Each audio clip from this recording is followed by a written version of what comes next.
여러분 안녕하십니까? BTV 뉴스 특보입니다. 아산 북부권인 둔포면에 국립체육센터가 건립됩니다. 배방 탕정 일원에도 체육센터 건립이 추진되고 있는데요. 권역별 생활체육 인프라 조성으로 주민들의 생활체육 여건이 크게 향상될 것으로 기대되고 있습니다. 보도에 김장섭 기자입니다. 지난해 7월부터 운영을 시작한 배방 스포츠센터입니다. 탁구와 배드민턴 등을 즐길 수 있는 다목적 체육관을 비롯해 체력 단련장이 마련됐습니다. 특히 길이 25m 6레인 규모의 수영장이 설치돼 방축동이나 배미동까지 가지 않아도 수영을 즐길 수 있게 됐습니다. 이처럼 배방 스포츠센터를 시작으로 아산 지역 내 체육센터가 속속 확충됩니다. 먼저 둔포면에는 길이 25m 규모의 수영장을 갖춘 국민체육센터가 건립됩니다. 다목적 체육관을 겸비하며 실시 설계 용역을 마치고 올해 말 착공에 들어가 오는 2023년 상반기 준공될 예정입니다. 배방읍 장제리 일원에도 체육센터 건립이 추진되고 있습니다. 지난해 정부의 생활체육시설 지원사업 공모에 선정되면서 현재 부지 선정을 협의 중에 있습니다. 수영장을 포함한 체육센터로 늦어도 오는 2025년쯤에는 준공될 전망입니다. 가까운 거리에 있으면서 나의 건강을 위해서 가까운 거리에 걸어서 가서 체육시설을 이용하는 거거든요. 저희는 그런 쪽으로 서비스를 생각하고 있고요. 아울러 여기에 오는 2023년까지 방축동에 반다비 체육관이 준공될 예정이며 내년에는 영인중학교, 2023년에는 남창초에 시민들이 함께 이용할 수 있는 개방형 다목적 체육관이 줄줄이 준공될 예정입니다. BTV 뉴스 김장섭입니다. 기부에 동참하고 싶어도 복잡한 절차나 금액의 부담을 느껴 꺼리는 분들도 많은데요. 지역 화폐인 천안사랑 카드를 활용해 단돈 1,000원부터 손쉽게 기부에 참여하는 방법을 송용환 기자가 소개합니다. 필리핀 이주 여성 마리아 씨. 넉넉한 형편은 아니지만 슬하에 12살, 10살, 4살짜리 3남매를 두고 행복한 가정을 꾸렸습니다. 하지만 지난해 봄 남편이 불의의 사고로 중환자실에 입원하면서 상황은 180도로 바뀌었습니다. 어린 자녀들 때문에 직접 간병을 하기도, 돈을 벌기 위해 일을 하기도 쉽지 않습니다. 그나마 남편이 퇴직금으로 받은 돈도 병원비로 바닥을 드러내고 있습니다. 잘 살았는데 갑자기 남편이 떨어지는데 이렇게 조금 많이 어려워요. 간병인도 저기 하루 11만 원 이렇게 되는. 애들 3명 키우는데 나는 많이 어려워서요. 이런 마리아 씨 가정에 신락 같은 도움의 손길이 찾아왔습니다. 천안시와 천안시 복지재단이 마련한 온라인 후원 행복천사 365입니다. 지역화폐인 천안사랑카드의 충전 금액을 활용해 1,000원 단위부터 손쉽게 기부에 동참할 수 있고 기부금 소득공제도 받을 수 있습니다. 현재 마리아 씨 가정을 비롯해 총 3건의 기부가 진행 중인데 열흘 만에 350여 명으로부터 총 270여만 원이 모아졌습니다. 그 금액이 약 한 2, 3억 정도 되지 않을까 이렇게 여겨집니다. 우리가 이제 읍면동, 그다음에 그 사회시설도 우리 말고 또 복지단체가 많이 있지 않습니까? 이런 데를 통해서 우리한테 어려운 사람을 발굴해 주시면 또 앞으로는 재단 홈페이지 게시판을 통해서 도움이 필요한 곳이나 지원 사업을 추천받아 더 많은 이웃들에게 희망을 전달할 예정입니다. BTV 뉴스 송용환입니다. 천안시가 집합금지, 영업제한 업체 등을 대상으로 충청남도 재난지원금을 지급하고 있는 가운데 신청 기한은 오는 17일까지, 지급일은 19일까지 연장합니다. 당초 시는 지난 9일까지 신청을 받아 10일까지 지급할 계획이었지만 시기를 놓쳐 지원을 받지 못하는 사례가 없도록 신청 기간을 늘렸습니다. 이번 재난지원금 대상은 방역 강화 조치로 집합 금지 또는 영업 제한에 동참한 자영업자와 소상공인, 법인 택시 운전자 등입니다. 구비 서류를 갖춰 담당 부서를 방문하거나 온라인으로 신청하면 됩니다. 아산시 역시 재난지원금 신청 기한을 오는 19일까지 연장했으며 다만 15일부터는 주소지 읍면동 행정복지센터 대신 해당 부서로 방문해 접수해야 합니다. 천안 직산사거리 지하차도가 설 연휴를 맞아 양방향 4차로 모두 임시 개통됐습니다. 직산사거리 지하차도는 지난해 12월 상행선과 하행선 각각 1차로만 개통했지만 연휴 기간 극심한 교통체증이 예상돼 4차로 모두 개통했습니다. 직산사거리는 하루 교통량이 6만 대에 달해 지난 2015년부터 국비 445억 원을 들여 입체화 사업이 추진되고 있습니다. 최근 세종시에서 올해 첫 민영 아파트를 분양하는 과정에서 일반 공급 청약 물량이 고작 2%에 불과하다는 논란이 거세게 일었죠. 세종시가 공급 물량을 일부 조정하면서 이 논란은 수그러들었지만 이제는 기타 지역 공급 비율 문제가 수면 위로 떠오르고 있습니다. 여기에 세종시까지 동조하고 나섰다고 하는데요. 쟁점이 무엇인지 김우순 기자가 취재했습니다. 현재 행복도시에서 이루어지는 아파트 청약은 지역 제한 없이 신청이 가능합니다. 다만 공무원 특별 공급을 제외한 물량의 50%는 세종시 지역 거주자에게 우선 공급하고 나머지 50%는 기타 지역, 즉 전국구 청약이 가능한 구조입니다. 주택 공급에 관한 규칙과 행복청 고시에 따른 것으로 수도권 과밀 해소와 국가 균형 발전을 도모하기 위해 지난 2016년 7월부터 시행돼 왔습니다. 하지만 세종시 아파트 청약 시장에 광풍이 불고 올해부터 민영주택에도 생애 최초 특별공급 배정이 추가되면서 일반 공급 비율이 축소돼 제도 개선이 필요하다는 목소리가 커졌습니다. 일반 1순위 청약자들 중에서도 지금 당해 지역하고 기타 지역 이렇게 또 나눠지잖아요. 특권이 지금 60, 70, 80% 가져간 상황에서 나머지 잔류 물량 가지고 그거 가지고 구분한다는 것 자체는 그것도 문제가 있는 거죠. 여기에 최근 진행된 아파트 청약에서 기타 지역 청약 경쟁률이 최고 2,000대 1을 넘는 등 부동산 과열을 부추긴다는 지적도 한몫했습니다. 이에 세종시도 이러한 주장에 타당성이 있다고 보고 기타 지역 공급 비율을 축소 또는 폐지해 줄 것을 10일 정부에 공식 건의했습니다. 하지만 국토교통부나 행복청이 이러한 제안을 수용할지 미지수입니다. 행복도시와 같은 대규모 공공택지를 개발할 때 특광역시인 경우 해당 지역 거주자에게 50%를 우선 적용할 수 있도록 되어 있는데 세종시만 별도로 적용할 수 있는지는 좀 더 따져봐야 합니다. 또 수도권 인구 유입을 차단할 수 있다는 우려도 있어 종합적인 검토가 필요하다는 지적도 나오고 있습니다. BTV 뉴스 김우순입니다. 제3대 세종시 감사위원장에 김성수 전 문화체육관광국장이 취임합니다. 시 감사위원회는 지난달 세종시 의회에서 감사위원장 임명 동의안이 통과됨에 따라 이천희 시장이 신임 위원장에게 임명장을 전달했다고 밝혔습니다. 지난 1988년 공직에 입문한 김 위원장은 세종시에서 예산 법무 담당관과 자치행정과장, 보건복지국장 등을 두루 거치며 행정 역량과 감사 전문성을 지닌 적임자로 평가받고 있습니다. 세종시가 기획부동산 투기 행위인 이른바 토지 지분 쪼개기에 대한 강력 단속에 나섭니다.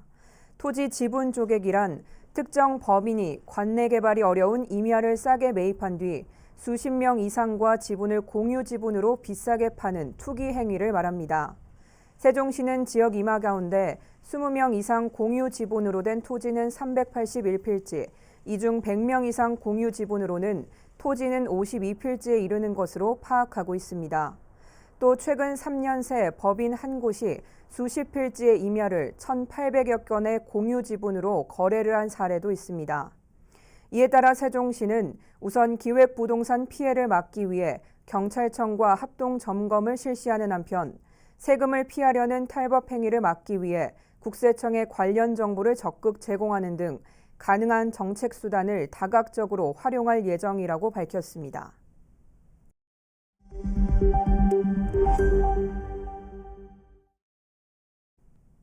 자전거 좋아하시는 분들께는 희소식입니다. 천안시가 오는 2025년까지 지역의 역사와 문화를 잇는 약 40km 구간의 자전거 둘레길을 조성합니다. 송용환 기자의 보도입니다. 국내 자전거 인구 1,300만 명 시대.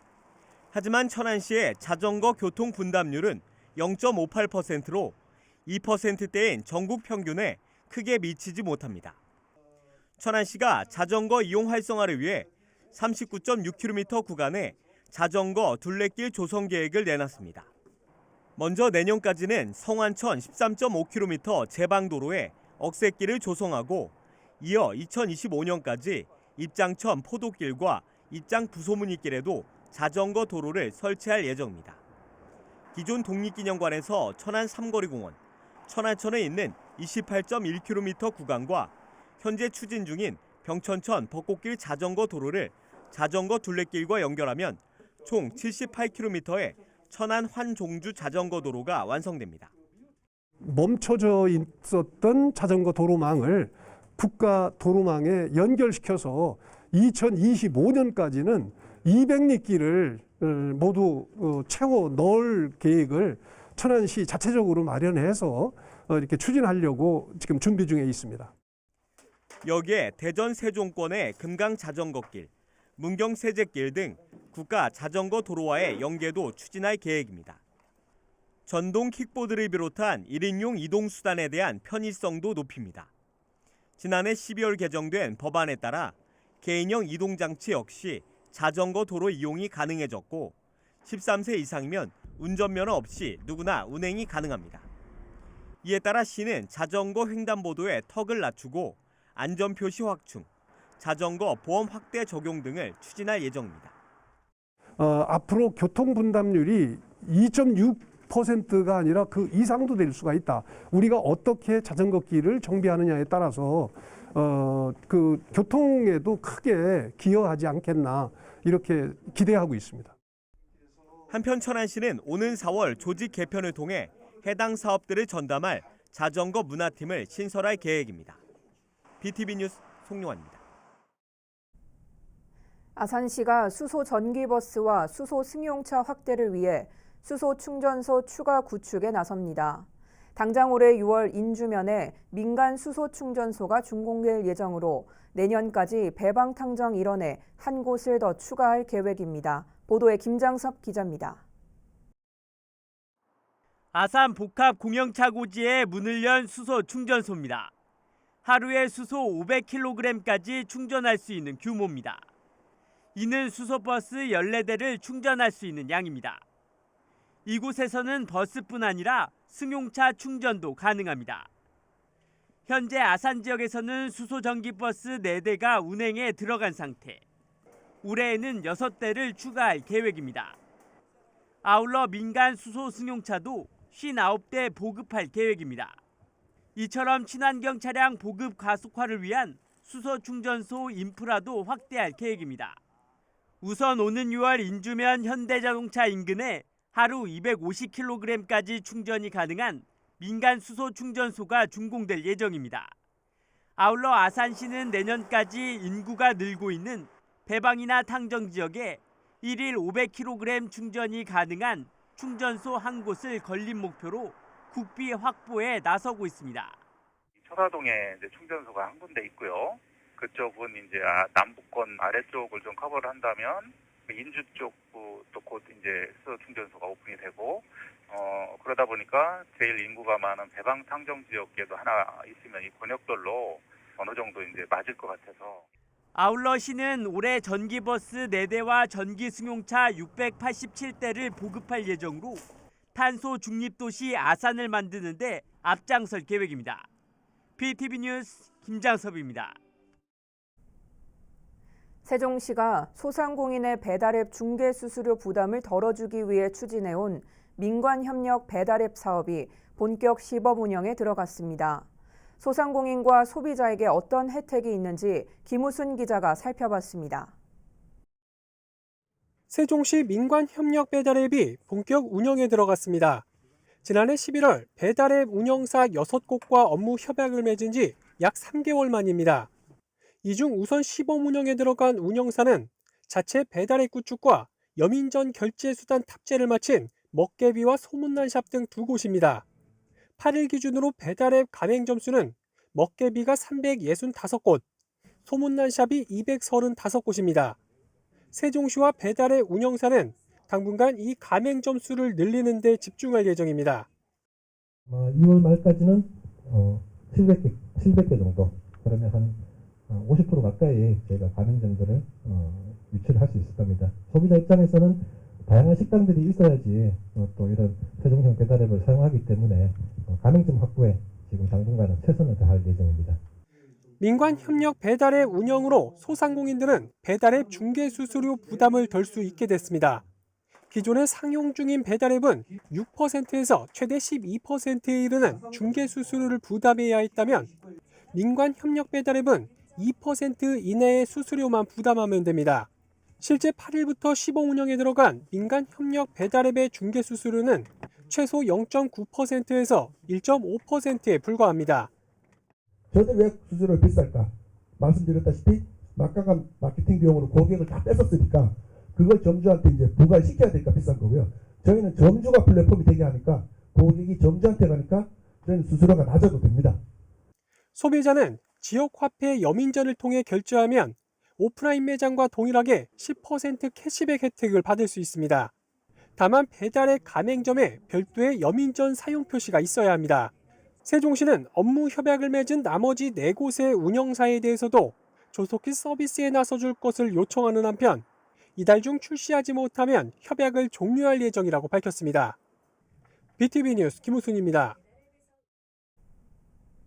이처럼 소상공인과 소비자 모두에게 도움이 되는 민관협력 배달앱이 첫 발을 뗐지만 시장에 안착하기까지는 아직 풀어야 할 과제가 적지 않습니다.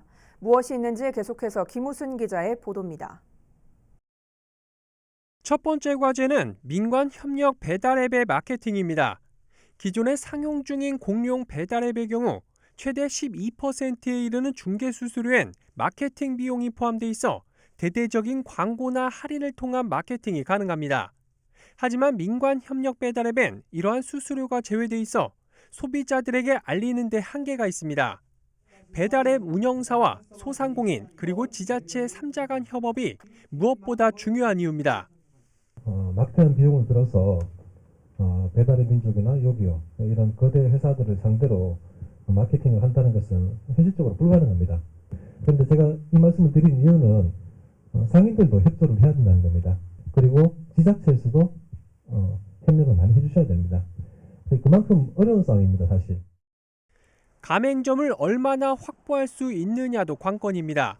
현재 세종시에 민관협력 배달앱 참여가 가능한 업체는 어림잡아 2,500여 곳에 이르는 것으로 파악되지만 우선 시범 운영에 들어간 먹개비는 8일 현재 가맹점 수가 365곳, 소문난샵은 235곳에 불과합니다. 서둘러 가맹점 수를 늘리는 게 발등에 떨어진 불입니다. 하지만 이달 중 4곳의 배달앱이 추가로 출시 예정에 있는 등 배달앱 운영사 난립에 따른 가맹점 확보에 선택과 집중이 어려울 수 있다는 지적도 나오고 있습니다. 저희들은 이제 6개를 갖다 이렇게 추진해가지고 했던 게 여기서 정말 경쟁력 있는 업체들이 좀 자생을 해가지고 살아가고 그럴 때 이제 저희들이 좀 저희들하고 협조할 수 있는 부분들이 좀 협조하고 일단 그런 방향입니다. 그래서 마지막으로 가장 중요한 건 지역화폐 여민전과의 콜라보입니다. 민관협력 배달앱의 매력은 소비자들이 여민전을 통해 결제하면 현재는 10% 캐시백 혜택을 받을 수 있다는 건데 문제는 지속 가능 여부를 장담할 수 없다는 겁니다. 10% 캐시백 혜택이 언제까지 지속 가능할지 또 국비와 시비 예산 확보가 계속 원활할 수 있을지도 미지수입니다. 예산이 한정돼 있을 텐데 지속적으로 10% 할인을 적립을 해줄 수는 없을 거 아니에요. 여기에 대한 대책이 있는지. 하반기에 좀 행안부하고 협의를 해가지고 한 900억 정도 더 확보를 할 계획으로 있습니다. 그래서 그 정도 되면 올해 2,400억 물량이 소비자들이 쓸 수가 있고 그 중에서 이제 여기 배달 앱을 통해서 쓸 수 있는 물량은 굉장히 좀 많이 사용하지 않을까 싶습니다. 편리성이 있기 때문에. 여기에 일부 업체는 결제 시스템 업그레이드가 더디어 여민전 결제가 안 되고 있는 점도 조속히 해결해야 할 과제로 부각되고 있습니다. BTV 뉴스 김우순입니다. 올해부터 세종시민대학 집현전 교육과정을 이수하면 명예학위를 받을 수 있게 됩니다. 이는 교육과정 이수 시간에 따라 명예학사나 석사, 박사 학위를 취득할 수 있는 제도로 학위 단계별로 전임학사, 부재학, 대재학으로 구성됩니다. 올해 학위 취득 요건을 충족한 시민은 내년 1월 개최될 첫 학위 수여식에서 인재육성평생교육진흥원 이사장인 세종시장 명의의 학위 증서를 받게 됩니다. 한편 전임학사를 취득하게 되면 지식기부 강사를 선발할 때 우대 혜택이 주어집니다. 세종시 대평동 복합 커뮤니티센터 1층 출입구에 유모차 살균기가 설치됐습니다. 이 시설은 유모차뿐만 아니라 카시트나 보행기, 장난감 등 육아용품을 비롯해 휠체어도 살균이 가능합니다. 사용 방법은 살균기 문을 열어 안쪽에 넣고 문을 닫은 후 작동 버튼을 누르면 20초 만에 살균이 완료됩니다. 대평동 주민센터는 살균기를 사용해 코로나19에 따른 불안감을 해소하고 아이들의 건강을 지키는 데 도움이 되길 바란다고 전했습니다. 천안시가 농촌 주거 환경 개선 사업을 본격 추진합니다. 이번 사업은 빈집 정비 사업과 슬레이트 철거 처리 지원 사업 등으로 농촌 지역의 고령화, 인농 등 빈집 방치로 인한 범죄와 사고를 예방하고 유해 환경 물질인 성면 지붕을 정비하게 됩니다. 빈집 정비 사업과 슬레이트 철거 처리 지원 사업 신청은 2월 한 달간 건축물 소재지 읍면동 행정복지센터에서 할 수 있으며 해당 사업과 관련한 자세한 사항은 천안시 홈페이지 공지사항에서 확인할 수 있습니다. 이어서 우리 지역 구인구직 정보를 알려드립니다.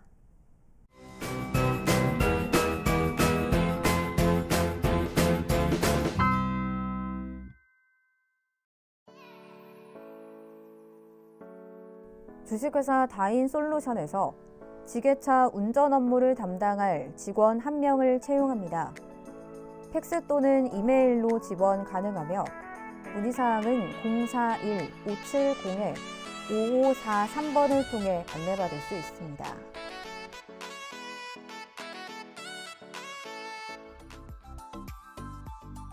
주식회사 태강에서 건축자재 PVC 샤시 제품 포장 업무를 담당할 직원 2명을 채용합니다. 팩스 또는 이메일로 지원 가능하며 문의사항은 044-864-0033번을 통해 안내받을 수 있습니다.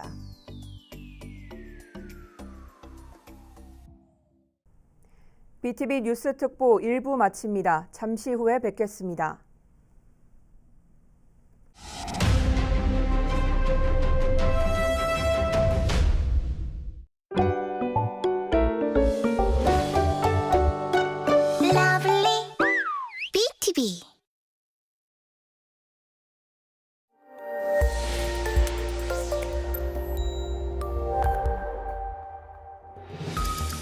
심정지가 발생하고 5분이 지나면 뇌에 산소가 공급되지 않아 치사율이 높아집니다.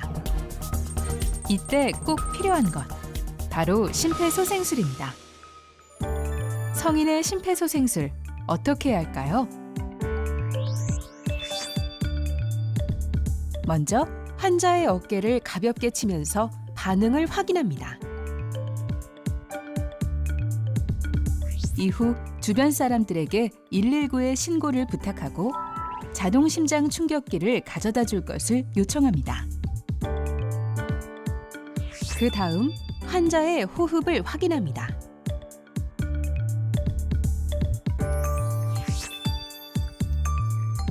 가슴 압박은 가슴 중앙인 가슴뼈 부위의 양쪽을 깍지 낀 상태로 손바닥 아래 부위만을 접촉시킵니다. 그리고 체중을 실어서 분당 100에서 120회를 약 5cm 깊이로 강하고 빠르게 눌러줍니다. 시술자의 어깨는 환자의 가슴뼈와 맞닿는 부위와 반드시 수직이 되도록 합니다.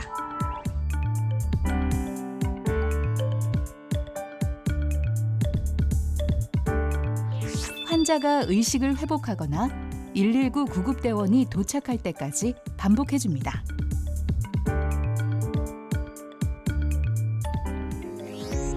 첫째, 환자의 반응을 확인하고 119에 신고와 자동 심장 충격기를 요청합니다. 둘째, 호흡을 확인합니다. 셋째, 분당 100에서 120회, 약 5cm 깊이로 가슴 압박을 시행합니다. 넷째, 팔꿈치를 굽히지 않도록 수직을 유지하며 반복합니다.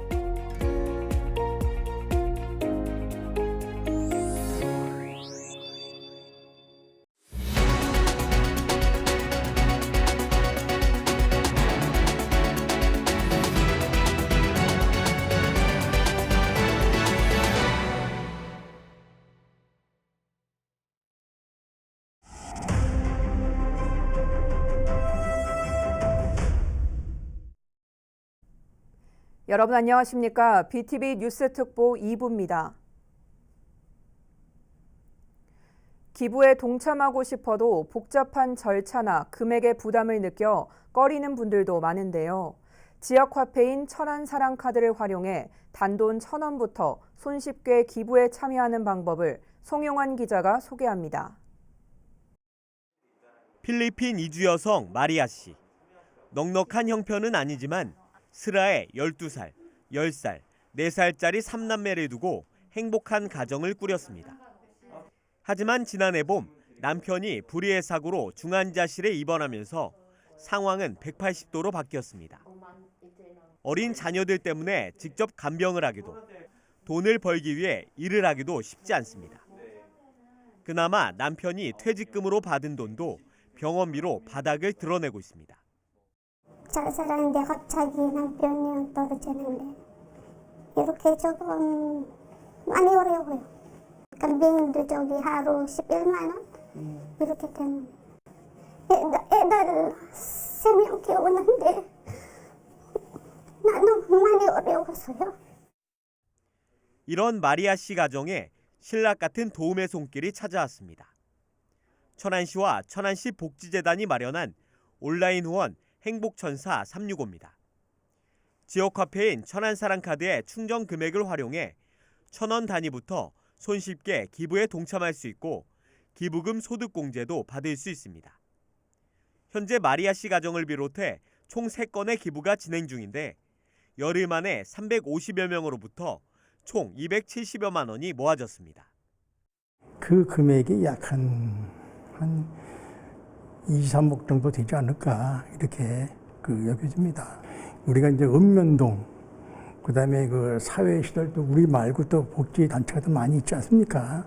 이런 데를 통해서 우리한테 어려운 삶을 발굴해 주시면 또 앞으로는 재단 홈페이지 게시판을 통해서 도움이 필요한 곳이나 지원 사업을 추천받아 더 많은 이웃들에게 희망을 전달할 예정입니다. BTV 뉴스 송용환입니다. 아산 북부권인 둔포면에 국립체육센터가 건립됩니다. 배방 탕정 일원에도 체육센터 건립이 추진되고 있는데요. 권역별 생활체육 인프라 조성으로 주민들의 생활체육 여건이 크게 향상될 것으로 기대되고 있습니다. 보도에 김장섭 기자입니다. 지난해 7월부터 운영을 시작한 배방 스포츠센터입니다. 탁구와 배드민턴 등을 즐길 수 있는 다목적 체육관을 비롯해 체력 단련장이 마련됐습니다. 특히 길이 25m 6레인 규모의 수영장이 설치돼 방축동이나 배미동까지 가지 않아도 수영을 즐길 수 있게 됐습니다. 이처럼 배방 스포츠센터를 시작으로 아산 지역 내 체육센터가 속속 확충됩니다. 먼저 둔포면에는 길이 25m 규모의 수영장을 갖춘 국민체육센터가 건립됩니다. 다목적 체육관을 겸비하며 실시 설계 용역을 마치고 올해 말 착공에 들어가 오는 2023년 상반기 준공될 예정입니다. 배방읍 장제리 일원에도 체육센터 건립이 추진되고 있습니다. 지난해 정부의 생활체육시설 지원사업 공모에 선정되면서 현재 부지 선정을 협의 중에 있습니다. 수영장을 포함한 체육센터로 늦어도 오는 2025년쯤에는 준공될 전망입니다. 가까운 거리에 있으면서 나의 건강을 위해서 가까운 거리에 걸어서 가서 체육시설을 이용하는 거거든요. 저희는 그런 쪽으로 서비스를 생각하고 있고요.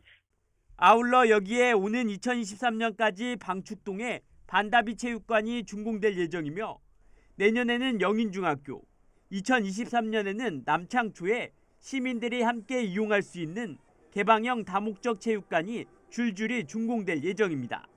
BTV 뉴스 김장섭입니다. 천안시가 집합금지, 영업제한 업체 등을 대상으로 충청남도 재난지원금을 지급하고 있는 가운데 신청기한은 오는 17일까지, 지급일은 19일까지 연장합니다. 당초 시는 지난 9일까지 신청을 받아 10일까지 지급할 계획이었지만 시기를 놓쳐 지원을 받지 못하는 사례가 없도록 신청 기간을 늘렸습니다. 이번 재난지원금 대상은 방역 강화 조치로 집합 금지 또는 영업 제한에 동참한 자영업자와 소상공인, 법인 택시 운전자 등입니다. 구비 서류를 갖춰 담당 부서를 방문하거나 온라인으로 신청하면 됩니다. 아산시 역시 재난지원금 신청 기한을 오는 19일까지 연장했으며 다만 15일부터는 주소지 읍면동 행정복지센터 대신 해당 부서로 방문해 접수해야 합니다. 천안 직산사거리 지하차도가 설 연휴를 맞아 양방향 4차로 모두 임시 개통됐습니다. 직산사거리 지하차도는 지난해 12월 상행선과 하행선 각각 1차로만 개통했지만 연휴 기간 극심한 교통체증이 예상돼 4차로 모두 개통했습니다. 직산사거리는 하루 교통량이 6만 대에 달해 지난 2015년부터 국비 445억 원을 들여 입체화 사업이 추진되고 있습니다. 최근 세종시에서 올해 첫 민영 아파트를 분양하는 과정에서 일반 공급 청약 물량이 고작 2%에 불과하다는 논란이 거세게 일었죠. 세종시가 공급 물량을 일부 조정하면서 이 논란은 수그러들었지만 이제는 기타 지역 공급 비율 문제가 수면 위로 떠오르고 있습니다. 여기에 세종시까지 동조하고 나섰다고 하는데요. 쟁점이 무엇인지 김우순 기자가 취재했습니다. 현재 행복도시에서 이루어지는 아파트 청약은 지역 제한 없이 신청이 가능합니다. 다만 공무원 특별 공급을 제외한 물량의 50%는 세종시 지역 거주자에게 우선 공급하고 나머지 50%는 기타 지역, 즉 전국구 청약이 가능한 구조입니다.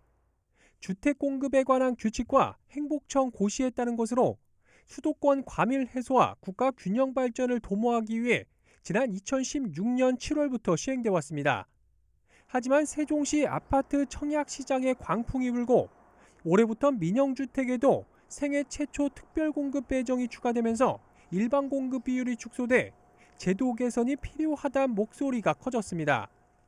일반 1순위 청약자들 중에서도 지금 당해 지역하고 기타 지역 이렇게 또 나눠지잖아요. 특권이 지금 60, 70, 80% 가져간 상황에서 나머지 잔류 물량 가지고 그거 가지고 구분한다는 것 자체는 그것도 문제가 있는 거죠. 여기에 최근 진행된 아파트 청약에서 기타 지역 청약 경쟁률이 최고 2,000대 1을 넘는 등 부동산 과열을 부추긴다는 지적도 한몫했습니다. 이에 세종시도 이러한 주장에 타당성이 있다고 보고 기타 지역 공급 비율을 축소 또는 폐지해 줄 것을 10일 정부에 공식 건의했습니다. 하지만 국토교통부나 행복청이 이러한 제안을 수용할지 미지수입니다. 행복도시와 같은 대규모 공공택지를 개발할 때 특광역시인 경우 해당 지역 거주자에게 50%를 우선 적용할 수 있도록 되어 있는데 세종시만 별도로 적용할 수 있는지는 좀 더 따져봐야 합니다. 또 수도권 인구 유입을 차단할 수 있다는 우려도 있어 종합적인 검토가 필요하다는 지적도 나오고 있습니다. BTV 뉴스 김우순입니다. 제3대 세종시 감사위원장에 김성수 전 문화체육관광국장이 취임합니다. 시 감사위원회는 지난달 세종시 의회에서 감사위원장 임명 동의안이 통과됨에 따라 이천희 시장이 신임 위원장에게 임명장을 전달했다고 밝혔습니다. 지난 1988년 공직에 입문한 김 위원장은 세종시에서 예산 법무 담당관과 자치행정과장, 보건복지국장 등을 두루 거치며 행정 역량과 감사 전문성을 지닌 적임자로 평가받고 있습니다. 세종시가 기획부동산 투기 행위인 이른바 토지 지분 쪼개기에 대한 강력 단속에 나섭니다. 토지 지분 쪼개기란 특정 범인이 관내 개발이 어려운 임야를 싸게 매입한 뒤 수십 명 이상과 지분을 공유 지분으로 비싸게 파는 투기 행위를 말합니다. 세종시는 지역 임야 가운데 20명 이상 공유 지분으로 된 토지는 381필지, 이 중 100명 이상 공유 지분으로는 토지는 52필지에 이르는 것으로 파악하고 있습니다. 또 최근 3년 새 법인 한 곳이 수십 필지의 임야를 1,800여 건의 공유 지분으로 거래를 한 사례도 있습니다.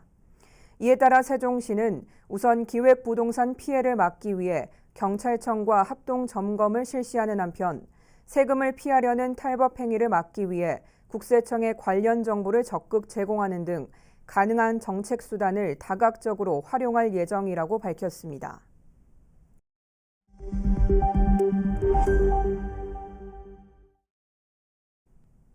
자전거 좋아하시는 분들께는 희소식입니다. 천안시가 오는 2025년까지 지역의 역사와 문화를 잇는 약 40km 구간의 자전거 둘레길을 조성합니다. 송용환 기자의 보도입니다. 국내 자전거 인구 1,300만 명 시대. 하지만 천안시의 자전거 교통 분담률은 0.58%로 2%대인 전국 평균에 크게 미치지 못합니다.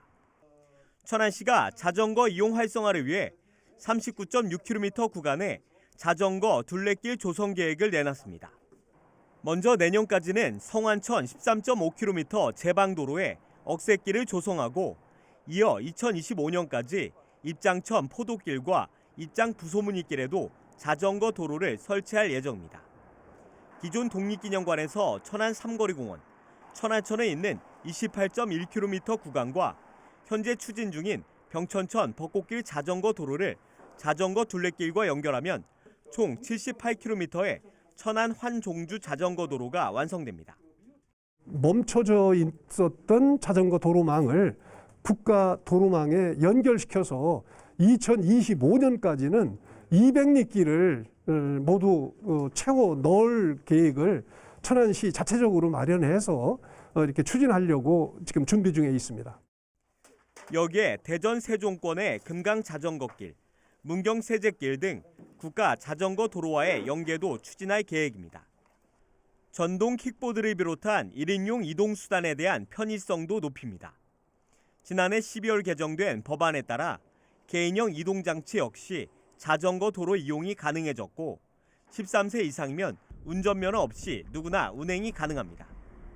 이에 따라 시는 자전거 횡단보도의 턱을 낮추고 안전표시 확충, 자전거 보험 확대 적용 등을 추진할 예정입니다. 앞으로 교통 분담률이 2.6%가 아니라 그 이상도 될 수가 있다. 우리가 어떻게 자전거 길을 정비하느냐에 따라서 그 교통에도 크게 기여하지 않겠나 이렇게 기대하고 있습니다. 한편 천안시는 오는 4월 조직 개편을 통해 해당 사업들을 전담할 자전거 문화팀을 신설할 계획입니다. BTV 뉴스 송용환입니다. 아산시가 수소 전기버스와 수소 승용차 확대를 위해 수소 충전소 추가 구축에 나섭니다. 당장 올해 6월 인주면에 민간 수소 충전소가 준공될 예정으로 내년까지 배방탕정 일원에 한 곳을 더 추가할 계획입니다. 보도에 김장섭 기자입니다. 아산 복합 공영차 고지에 문을 연 수소 충전소입니다. 하루에 수소 500kg까지 충전할 수 있는 규모입니다. 이는 수소버스 14대를 충전할 수 있는 양입니다. 이곳에서는 버스뿐 아니라 승용차 충전도 가능합니다. 현재 아산 지역에서는 수소 전기버스 4대가 운행에 들어간 상태. 올해에는 6대를 추가할 계획입니다. 아울러 민간 수소 승용차도 59대 보급할 계획입니다. 이처럼 친환경 차량 보급 가속화를 위한 수소 충전소 인프라도 확대할 계획입니다. 우선 오는 6월 인주면 현대자동차 인근에 하루 250kg까지 충전이 가능한 민간 수소 충전소가 준공될 예정입니다. 아울러 아산시는 내년까지 인구가 늘고 있는 배방이나 탕정 지역에 1일 500kg 충전이 가능한 충전소 한 곳을 건립 목표로 국비 확보에 나서고 있습니다. 철화동에 이제 충전소가 한 군데 있고요. 그쪽은 이제 남부권 아래쪽을 좀 커버를 한다면 인주 쪽도 곧 이제 수소 충전소가 오픈이 되고 그러다 보니까 제일 인구가 많은 배방 탕정 지역에도 하나 있으면 이 권역별로 어느 정도 이제 맞을 것 같아서. 아울러 시는 올해 전기버스 4대와 전기승용차 687대를 보급할 예정으로 탄소 중립도시 아산을 만드는 데 앞장설 계획입니다. BTV 뉴스 김장섭입니다. 세종시가 소상공인의 배달앱 중개 수수료 부담을 덜어주기 위해 추진해온 민관협력 배달앱 사업이 본격 시범 운영에 들어갔습니다. 소상공인과 소비자에게 어떤 혜택이 있는지 김우순 기자가 살펴봤습니다.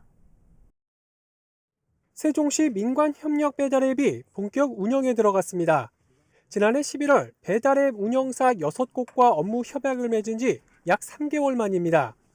이 중 우선 시범 운영에 들어간 운영사는 자체 배달앱 구축과 여민전 결제 수단 탑재를 마친 먹개비와 소문난샵 등 2곳입니다. 8일 기준으로 배달앱 가맹 점수는 먹개비가 365곳, 소문난샵이 235곳입니다. 세종시와 배달앱 운영사는 당분간 이 가맹 점수를 늘리는 데 집중할 예정입니다. 2월 말까지는 700개 정도, 그러면 한 50% 가까이 저희가 가맹점들을 유치를 할 수 있을 겁니다. 소비자 입장에서는 다양한 식당들이 있어야지 또 이런 세종형 배달앱을 사용하기 때문에 가맹점 확보에 지금 당분간은 최선을 다할 예정입니다. 민관협력 배달앱 운영으로 소상공인들은 배달앱 중개 수수료 부담을 덜 수 있게 됐습니다. 기존에 상용 중인 배달앱은 6%에서 최대 12%에 이르는 중개 수수료를 부담해야 했다면 민관협력 배달앱은 2% 이내의 수수료만 부담하면 됩니다. 실제 8일부터 시범 운영에 들어간 민간협력 배달앱의 중개 수수료는 최소 0.9%에서 1.5%에 불과합니다. 저도 왜 수수료를 비쌀까? 말씀드렸다시피 막강한 마케팅 비용으로 고객을 다 뺏었으니까 그걸 점주한테 이제 부과를 시켜야 되니까 비싼 거고요. 저희는 점주가 플랫폼이 되게 하니까 고객이 점주한테 가니까 저희는 수수료가 낮아도 됩니다. 소비자는 지역화폐 여민전을 통해 결제하면 오프라인 매장과 동일하게 10% 캐시백 혜택을 받을 수 있습니다. 다만 배달앱 가맹점에 별도의 여민전 사용 표시가 있어야 합니다. 세종시는 업무 협약을 맺은 나머지 4곳의 운영사에 대해서도 조속히 서비스에 나서줄 것을 요청하는 한편 이달 중 출시하지 못하면 협약을 종료할 예정이라고 밝혔습니다. BTV 뉴스 김우순입니다.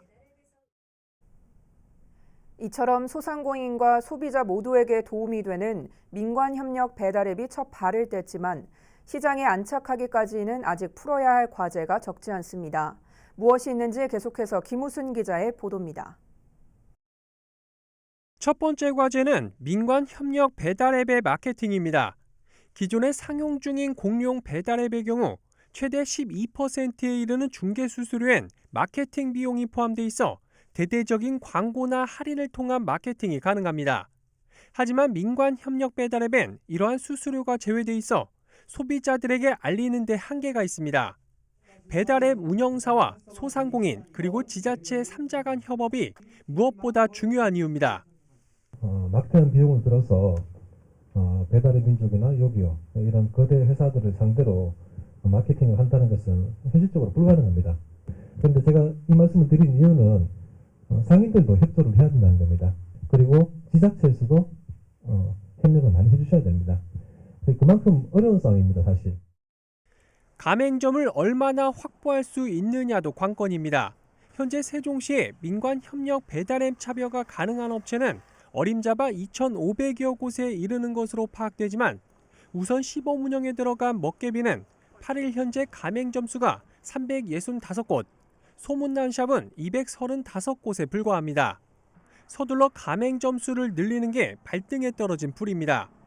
하지만 이달 중 4곳의 배달앱이 추가로 출시 예정에 있는 등 배달앱 운영사 난립에 따른 가맹점 확보에 선택과 집중이 어려울 수 있다는 지적도 나오고 있습니다.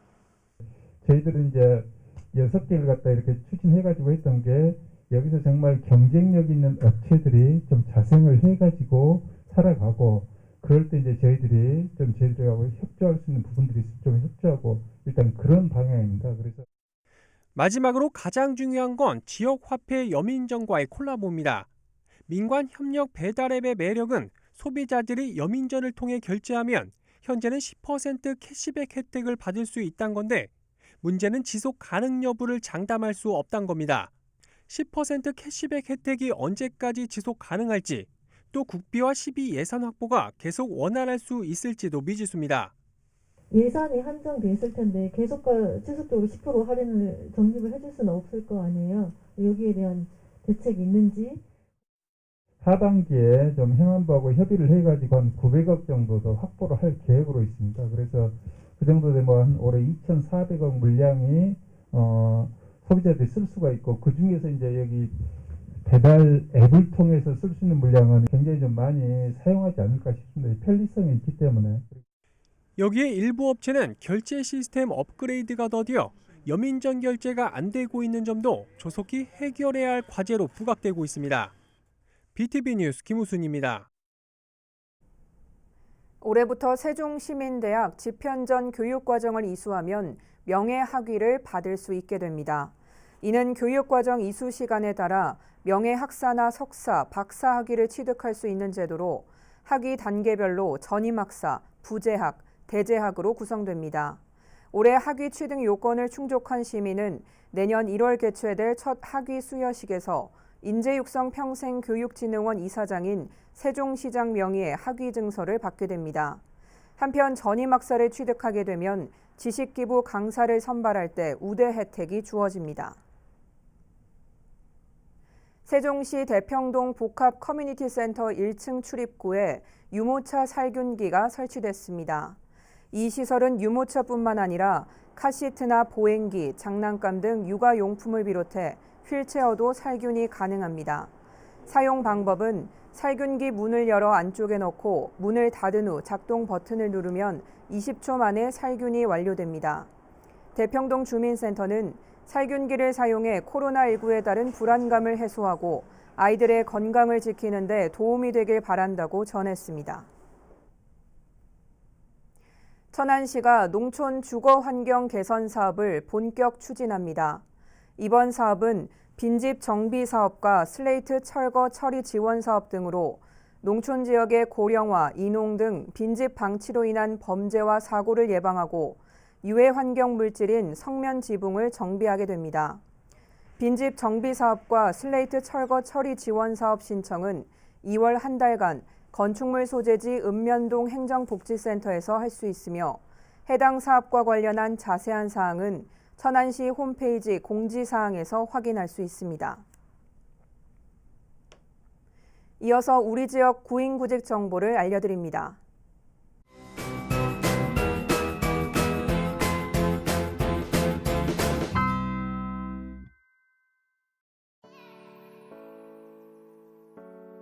주식회사 다인솔루션에서 지게차 운전 업무를 담당할 직원 1명을 채용합니다. 팩스 또는 이메일로 지원 가능하며 문의사항은 041-570-5543번을 통해 안내받을 수 있습니다.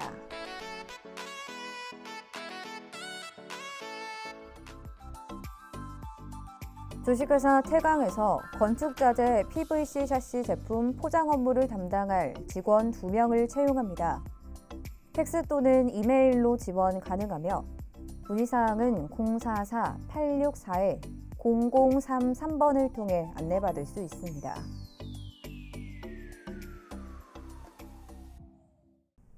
이상으로 BTV 뉴스 특보를 마칩니다. 시청해주신 여러분 고맙습니다.